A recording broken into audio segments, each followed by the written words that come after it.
Tidak bisa selamat lewat di jalan itu orang-orang yang membawa beban yang berat. Nah, artinya bahwa di depan kita ini ada kematian, dan kematian itu bukan menyelesaikan perkara. Padahal Rasulullah menyatakan bahwa dengan kematian itulah sebenarnya dimulai perkara-perkara. Kita akan menjalani suatu jalan yang menaik, yang sulit dilalui, yang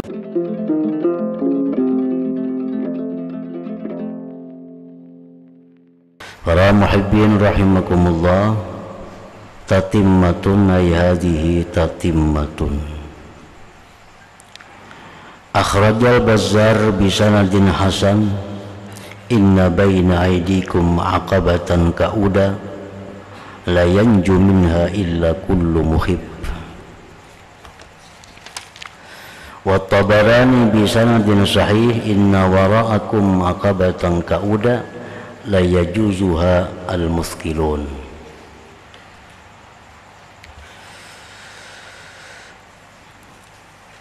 Rasulullah sallallahu alaihi wasallam bersabda, sesungguhnya di hadapan kamu ada sebuah jalan tunjakan yang sulit dilalui.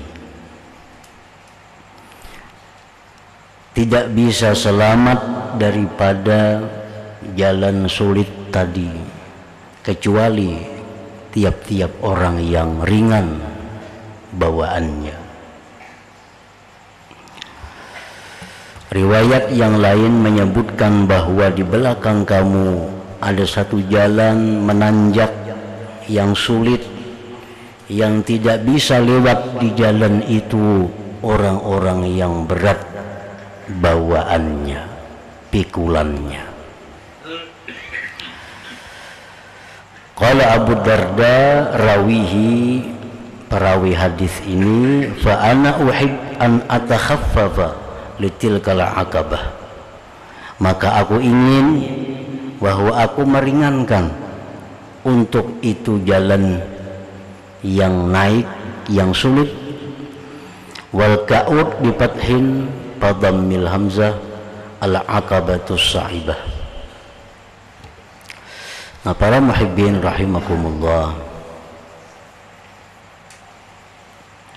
hadis Rasulullah sallallahu alaihi wasallam ini menjelaskan kepada kita bahwasanya di depan kita, di hadapan kita ada satu jalan yang naik, menanjak, lagi sulit dilalui. Tidak bisa selamat lewat di jalan itu orang-orang yang membawa beban yang berat. Nah, artinya bahwa di depan kita ini ada kematian. Itu yang pertama. Di depan kita ini ada yang namanya kematian. Dan kematian itu bukan menyelesaikan perkara. Kematian itu jangan dikatakan menyelesaikan perkara. Jangan ada ungkapan mati selesai. Nah, itu ungkapan yang bukan dari orang yang beriman kepada Allah. Orang yang menganggap dengan mati selesai. Padahal Rasulullah menyatakan bahwa dengan kematian itulah sebenarnya dimulai perkara-perkara. Dengan kematian itulah dimulai segalanya. Dan kita akan menjalani suatu jalan yang menaik, yang sulit dilalui, yang tidak bisa naik orang-orang yang membawa beban-beban yang banyak.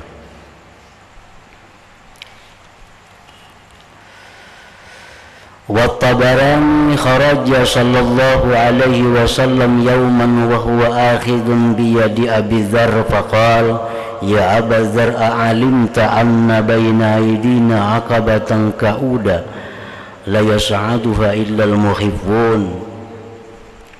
Rasulullah sallallahu alaihi wasallam pada suatu hari beliau keluar sambil memegang tangan Abi Dzar radhiyallahu anhu. Beliau bersabda, wahai Abu Dzar, tahukah engkau bahwa di depan kita ini ada jalan naik yang sulit, yang tidak bisa menaiki jalan itu kecuali orang-orang yang ringan. Qala rajulun, berkata seorang laki-laki, ya Rasulullah, aminal mukhifin ana aminal muskilin. Wahai Rasulullah, menurut pandangan pian ulun ini orang yang ringankah bawaannya atau orang yang berat bebannya? Qala Rasulullah menjawab, a'indaka ta'amu yaumin? Apakah di sisi kamu itu ada makanan untuk satu hari? Qala na'am, ada wahai Rasulullah. Wa ta'amu gadin? Apakah di sisi kamu itu ada makanan untuk besok hari?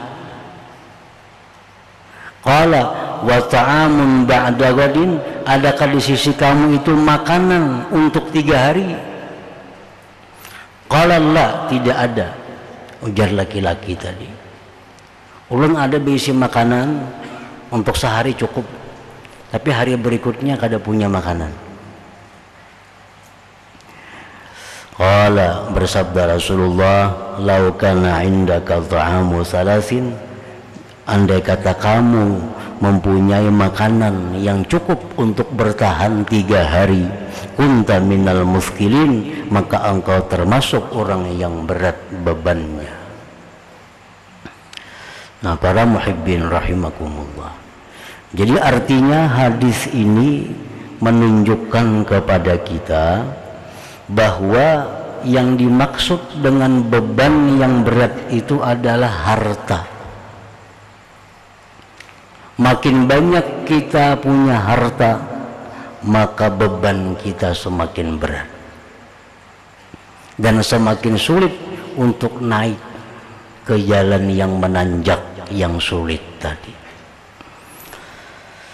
Nah, para muhibbin rahimakumullah, memang kaya itu tidak dilarang di dalam agama, selama kaya ini tidak membawa dia kepada kesesatan.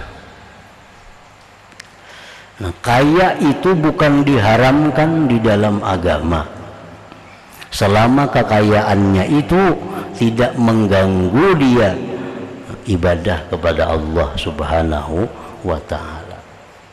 Namun bagaimanapun orang ini ahli ibadat, bagaimanapun orang ini takwanya kepada Allah, apabila dia banyak mempunyai harta benda yang ditinggalkannya sewaktu menghadap Allah, maka orang ini akan menjalani jalan yang sulit. Artinya dia akan menemui satu hisab yang berat di sisi Allah Subhanahu wa ta'ala. Dihisab artinya dari mana engkau dapat harta yang banyak itu, nah, kemana engkau gunakan harta yang banyak itu. Hisab ini akan dihisab satu persatu dari harta itu. Nah, sedangkan menunggu antri hisab ini sudah bertahun-tahun, beribu-ribu tahun, hanya sampai giliran kita. Satu persatu dihisab hamba Allah ini. Nah, apabila hisabnya itu hisab yang sulit, apabila hisabnya itu hisab yang sangat teliti dari Allah, maka kita akan binasa.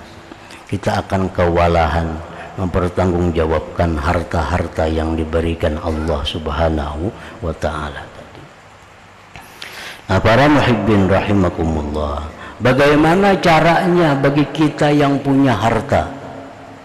Kita mungkin ada berisi duit, ada berisi benda, harta yang andai kata kita setahun pun kita masih bisa bertahan hidup. Kita ada berisi duit, ada berisi macam-macam, yang andai kata setahun kalau ada masuk duit kita masih bisa hidup dengan harta yang ada ini. Ini jelas sudah termasuk orang yang berat. Nah, karena untuk 3 hari kita punya bekal, 3 hari ke depan itu sudah dianggap Nabi muskilin, orang yang berat bebannya. Apalagi harta kita umumnya kalau bertahan sampai berpuluh-puluh tahun. Kita ini berisi harta, mau kita begana aja di rumah lagi, ada bayi cari lagi 10 tahun kada habis makanan ada. Ini bukan berat, sangat berat.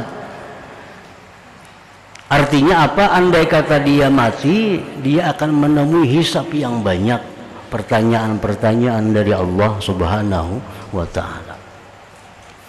Nah, bagaimana caranya bagi orang-orang seperti ini agar dia bisa selamat, agar dia bisa naik dengan mudah?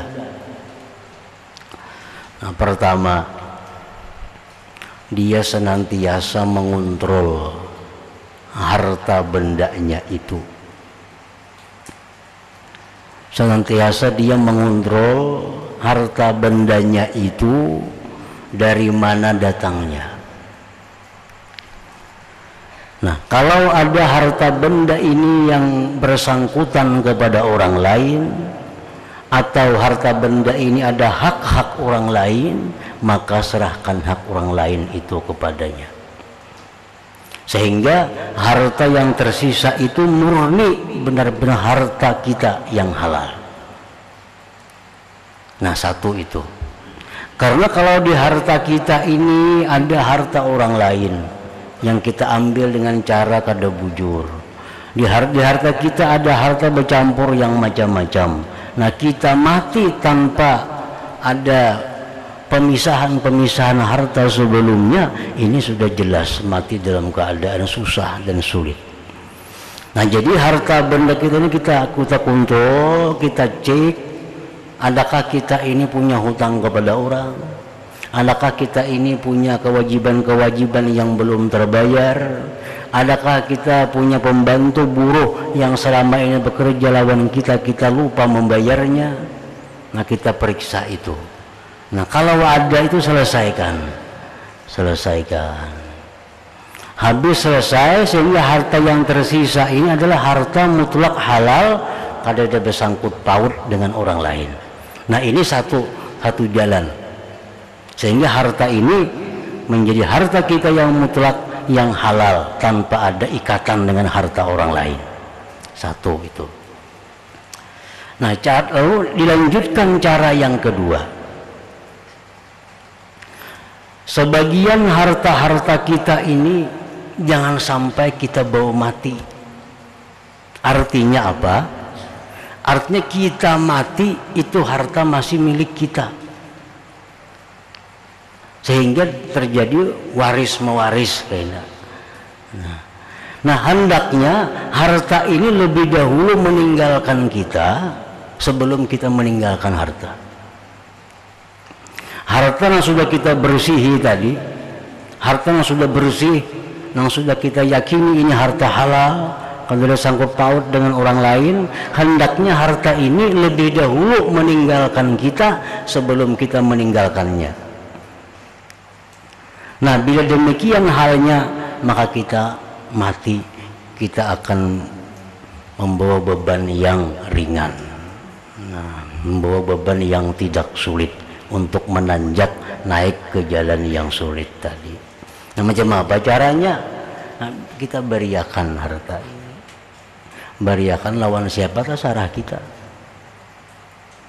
Beriakan lawan anak nomor 1, beriakan 2 anak yang nomor 2. Ini beriakan bujur lain injaan lain.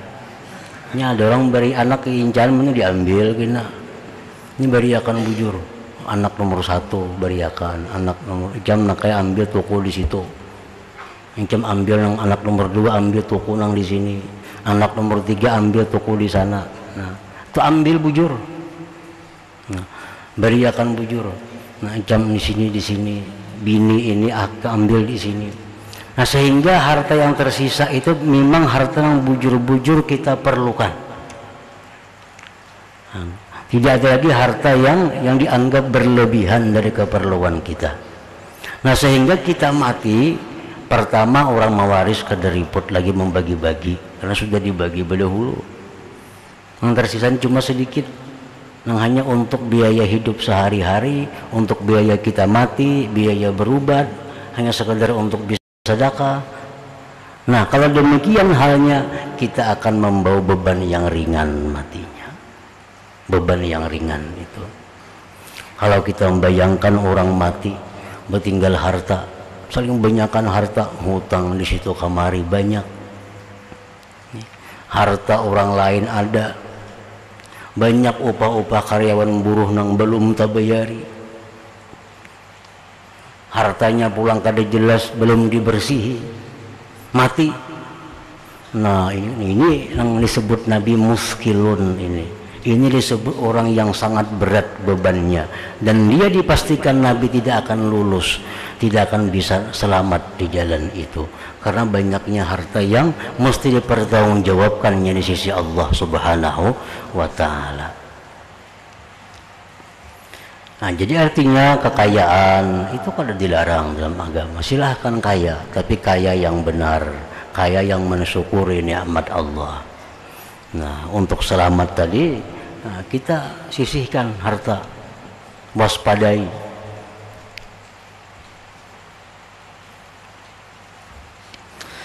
Wa Tirmidzi wa hasanahu al-kayyisu man dana nafsahu wa amila lima ba'dal maut. Orang yang cerdik pandai itu, ujar Rasulullah SAW, orang yang selalu menghitung akan dirinya dan beramal untuk sesudah kematian. Wal ajizu man atba'a nafsahu hawa wa tamanna 'ala Allah azza wa jalla. Dan orang yang lemah itu, orang yang tidak pintar itu, orang yang mengikutkan nafsunya akan kehendak nafsunya, dan dia berangan-angan atas Allah azza wa jalla. Orang yang menuruti kehendak nafsunya, apa hendak nafsu turuti, sambil berangan-angan Allah menyayangi dia, berangan-angan Allah mengampuni dosanya, berangan-angan Allah memasukkan dia ke dalam surganya. Padahal kelakuannya selalu mengikuti keinginan hawa nafsu. Itu disebut Nabi orang yang ajis, orang yang lemah akalnya. Nah, para muhibbin rahimakumullah, jadi pekerjaan-pekerjaan seperti tadi itu pekerjaan untuk sesudah mati. Kita kontrol harta kita, jangan sampai kita mati ada hak orang lain dalam harta kita. Jangan ada sedikit pun kita mati membawa hak orang lain, karena itu akan memberati beban kita di akhirat nantinya. Jadi kita pastikan bujur bahwa harta yang ada pada kita ini adalah harta yang didapat dengan jalan yang benar dan tidak ada sangkut paut dengan orang lain. Contoh sangkut paut dengan orang lain, zakat yang tidak sempurna.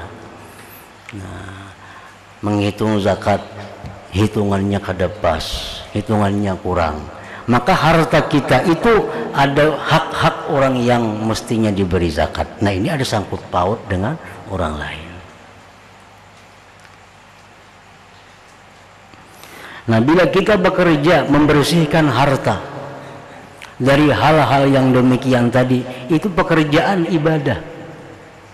Pekerjaan ibadah, bukan pekerjaan yang tidak berpahala, tapi itu pekerjaan yang sangat dipuji, yang sangat baik dianggap. Jadi harta kita hitung, kita ingatakan hidup kita ini adakah makan harta orang lain, ada bayari. Dulu aku pernah menyuruh itu begawi di rumahku, biriskah upahnya, rasanya ada kurang, kita bayari. Sehingga harta ini ada sangkut paut dengan orang lain. Ada salah seorang ulama, nah, melihat anaknya membersihkan timbangan. Anaknya beliau tiap bisukan membersihkan timbangan. Nah, sehingga bersih timbangannya, hanya turun ke pasar. Jadi ujar nang Kuitan, pekerjaan ikam itu kayak yang membersihi timbangan itu, itu lebih afdal daripada berpuluh-puluh kali umrah.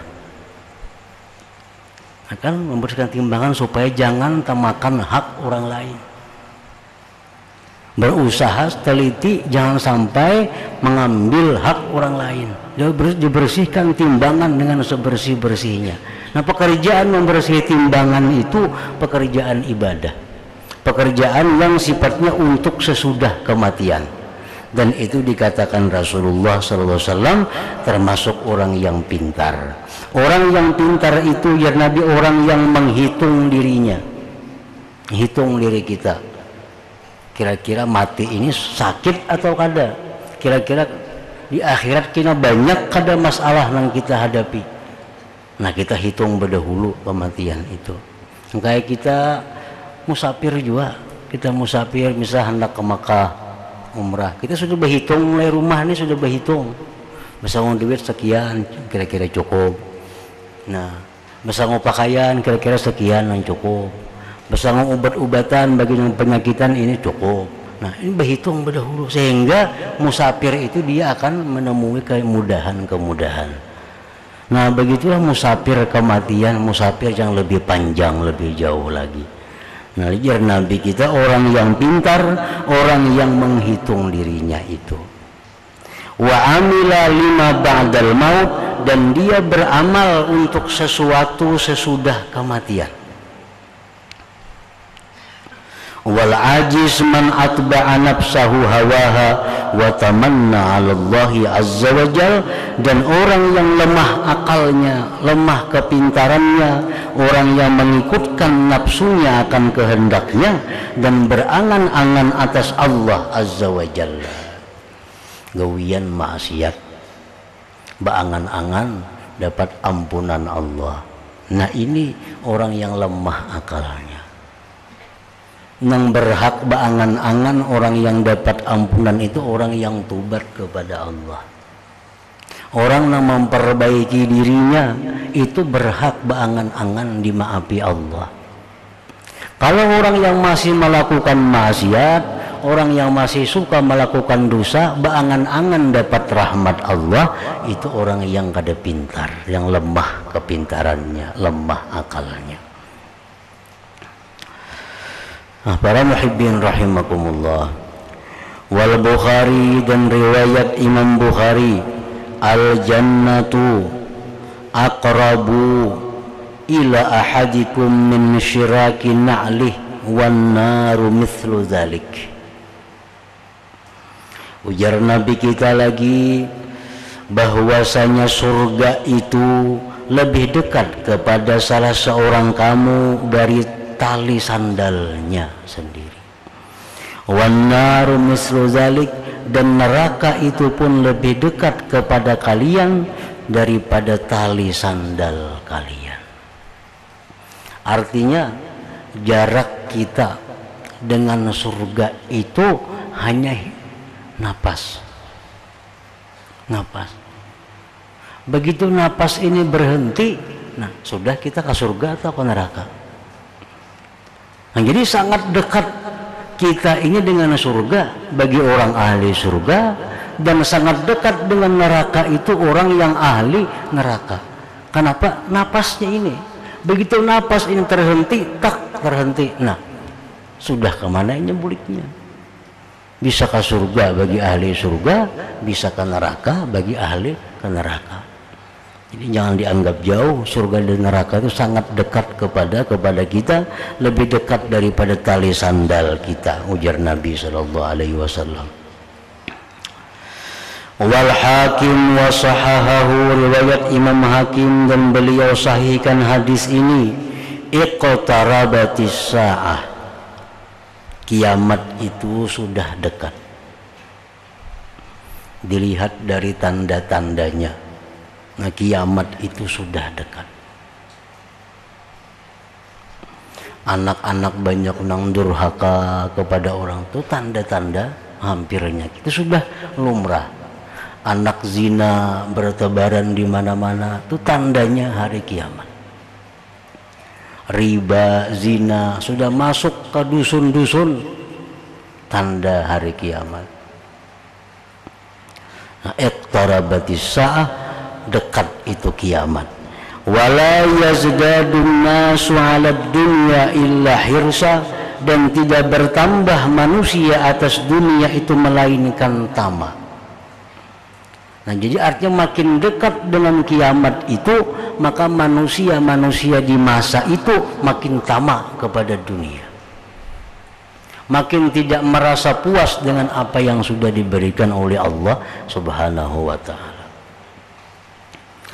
Wala yazdaduna minallahi illa bu'da, dan mereka itu tidak bertambah daripada Allah melainkan semakin menjauh dari Allah Subhanahu wa ta'ala.